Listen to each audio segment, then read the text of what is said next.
Hello and welcome, ladies and gentlemen, Fantasasa. This is Battlefield 1. In today's Weapon Showdown, we're going to be taking a closer look at the skill cannons available to the Medic class in Battlefield 1.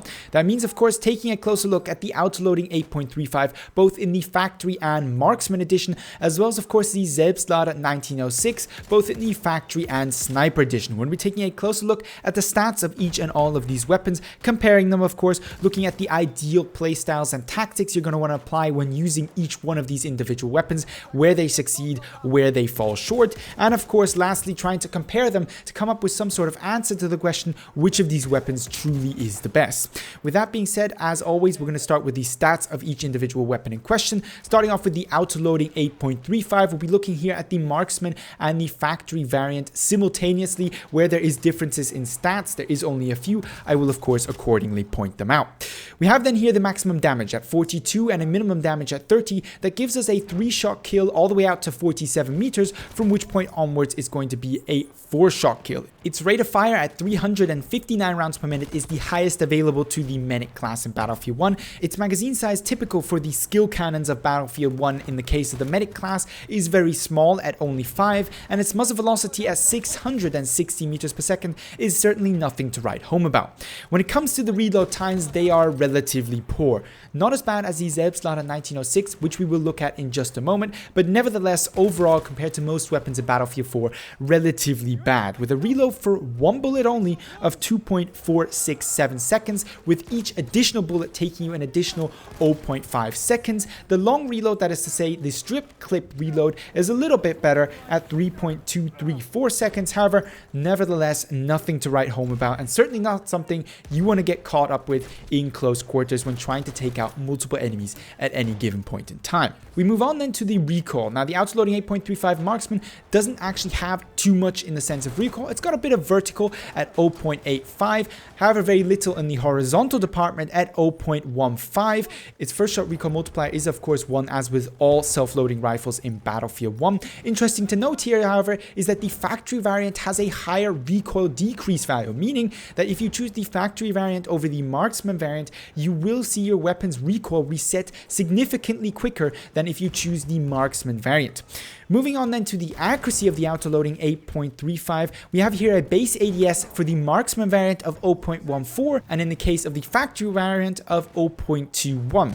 Its ADS while moving across both variants is identical at 0.79, and so is their hipfire while standing and moving at 2.5. When it comes to spread increase per shot, there is a couple of differences once more. While the Autoloading 8.35 Factory has a spread increase per shot of 0.2, thus gains its spread a little bit quicker than that of the Autoloading 8.35 Marksman with a spread increase per shot at 0.125. The Autoloading 8.35 Factory does have a quicker spread decrease at 6 versus the spread decrease of the Autoloading 8.35 Marksman edition at 3.75. In the end, all this means is that these weapons still have the same minimum spread fire rate. That is the fire rate you can fire this weapon at while maintaining its minimum spread of 299 rounds per minute. Of course, 60 rounds short of the maximum fire rate that you can fire this weapon at.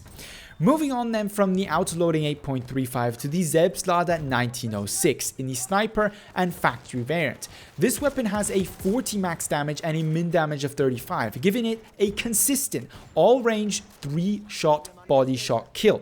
It comes with a fire rate lesser to that of the Autoloading 8.35, however nevertheless still quite high at 299 rounds per minute. A magazine size identical of course once more at 5, however a significantly better muzzle velocity at 800 meters per second. When it comes to reload times, the Selbstlader 1906 is worse than the Autoloading 8.35 with a single bullet reload of 3.147 seconds, with each additional bullet requiring another 0.45 seconds, and a strip clip reload of 3.067 seconds. Once more, you're not going to want to get caught out with this weapon reloading in close quarter. However, in the case of the Selbstlader 1906, the playstyle doesn't necessarily facilitate that as much as the Autoloading 8.35. We move on then from the reload times to the recoil. Here we have 0.9 in the vertical department, both for the sniper and the factory variant, and 0.1 extremely low recoil in the horizontal department. Once more, of course, a first shot recoil multiplier of 1 and a recoil decrease identical in this case on the two variants of 3. When it comes to accuracy values as well as spread increase and decrease values, this is where the sniper and the factory variant, besides their obvious differences, start to differentiate themselves a little bit more. The sniper variant has a base ADS, aiming down sight while not moving, standing still, at 0.12, while the factory variant has a base ADS of 0.135. However, when it comes to ADS while moving, the sniper variant of the Selbstlader 1906 at 1.02 is quite a bit less accurate than that of the factory variant at 0.765. Interestingly enough, there's also some significant differences in the spread increase per shot and spread decrease, as well as their min spread max fire rate they can achieve. In the case of the Selbstlader 1906, with a spread increase per shot of 0.2 and a spread decrease of 3, its maximum fire rate while maintaining minimum spread is 224, whereas the Selbstlader 1906 factory variant with a spread increase per shot of 0.125 and a spread decrease of 3.75 actually has a fire rate while maintaining minimum spread at 256. Once more, both of these numbers, of course, significantly below the maximum fire rate of these weapons, which sits, of course, at 299. With the stats then out of the way, let's move on to the playstyles and ideal usages of these weapons. Now, both of these weapons, that is to say all 4 of them and each individual variant, are not to be played without thought. And what I mean by this is, and I've said this before in videos when reviewing these variants and these weapons, you have to play both the Autoloading 8.35 and the Selbstlader 1906 in a proactive fashion instead of a reactionary passive fashion. In other words, you never want to be running into a room not knowing how many enemies are in there or where they are necessarily located. You don't want to round a corner and find yourself facing an assault player. You want to round the corner knowing that there is an assault player there and already have your sights up if necessary. The reason why this is, of course, so important is because of the low magazine count. If you were to face one target and we don't account for headshots, you can only miss 2 of your available 5 shots, and that's just to down one target, let alone entering a room and finding that there's an entire squad of assault players in there. You may as well just whip out your pistol straight away, because you're going to have a better chance of downing at least 2 of them with your pistol probably than you will with your primary weapon. That aside, then let's look at the autoloading first. Now, both in its marksman and factory variant, these weapons are idealistically used at medium range. This is both down to its damage model and magazine size. You don't really want to be playing this weapon exclusively in extreme close quarters, going up consistently against shotgun Automatica users, because while you may have the DPS to deal with one of them, frankly, often in these scenarios, not only do you find yourself playing a reactionary playstyle because it's very difficult to anticipate where every single enemy is going to be located, but you don't have the capacity to deal with multiple enemies, which you often have to do when getting into those extreme CQB situations on flags in any of your chosen game modes. Now, that's not to say that the Autoloading 8.35 doesn't have the capabilities to do so. It has the DPS, but it really only has the DPS for one target. And that's why this weapon is used idealistically at medium range, where you have better control over who you are engaging and when you are engaging them. And it also then doesn't matter so much if you miss your shots. You have a better chance of ducking behind covers,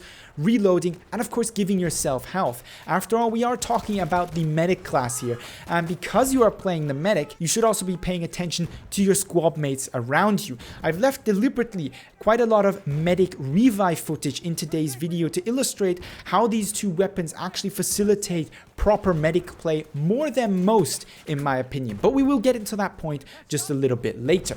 With the Autoloading 8.35 then being identified as the CQB to medium range, however with its clear strengths being the medium range portion, what would make you choose the marksman variant over that of the factory? Well, really the key difference here is whether or not you are good with iron sights or not. If you are decent with iron sights and find yourself using this weapon anyway more in the medium to close quarter range, the factory variant with its quicker recoil decrease is the better option. There's no discussion really here.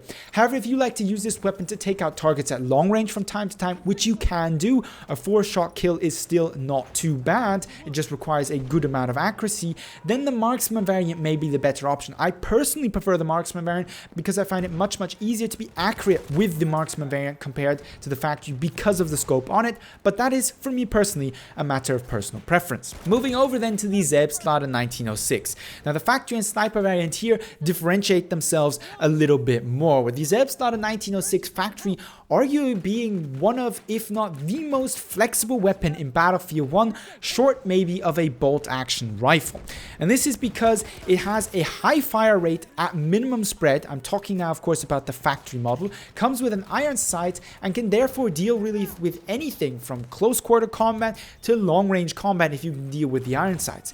Nevertheless, many players are going to prefer the sniper variant, me included, despite limiting myself more to a medium long range. You can still use the weapon in close quarters, especially of course because there your spread doesn't really become so relevant. So if you rack up a bit more spread with the sniper variant than the factory, in those scenarios it doesn't really matter. However, in medium range scenarios where time to kill does still very much matter, much more than it does maybe at extreme long range, and spread already comes into play, something like the factory is always going to be the better choice. Essentially, you're going to be able to fire your bullets with a higher degree of accuracy faster than with the sniper variant, because there you're going to just simply have to wait for longer intervals between your shots, ensuring that your ADS doesn't mess you up in between. That's not to say that either of these weapons are useless. As already said, I personally prefer the Selbstlader's more medium to long range play, however still appreciate the Selbstlader 1906 factory's medium range play. There is however an argument here that the Autoloading 8.35